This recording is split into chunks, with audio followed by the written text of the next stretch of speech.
तर हे जे डुक्कर आहे ते 100 किलोचं होण्यासाठी आपण कोणचं फीड वापरता? एक स्टार्टर फीड आपण वापरतो 5-7 दिवसानंतर, जसं जन्मलं त्याच्यानंतर 7 दिवसानंतर स्टार्टर फीड वापरतो. त्याच्यानंतर जसे 30 दिवस पिल्लाला पूर्ण झाले त्याच्यानंतर पण ती मादीपासून वेगळं केल्यानंतर 30 दिवस अजून, म्हणजे टोटल 60 दिवसापर्यंत स्टार्टर फीड द्यायचं. आणि त्याच्यानंतर ग्रोवर फीड चालू करतो. जवळपास 5 महिन्यापर्यंत आपण ती ग्रोवर फीड चालू करायचं. त्याच्यानंतर जे काय आहे ती फिनिशर फीड ती चालू ठेवू शकतो. तर हे किती महिन्यात 100 किलो पर्यंत जातं आपलं?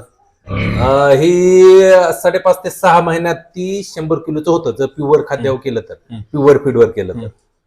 तर मित्रांनो, याच्याबद्दल जर संपूर्ण तुम्हाला मार्गदर्शन पाहिजे असेल किंवा जर तुम्हाला हा वराह पालन करायचे तर या सरांचा कॉन्टॅक्ट नंबर आम्ही दिला आहे. यांना कॉन्टॅक्ट करून आपण नर मादी पिल्ले विकत घेऊ शकता व मार्गदर्शनही भेटू शकता.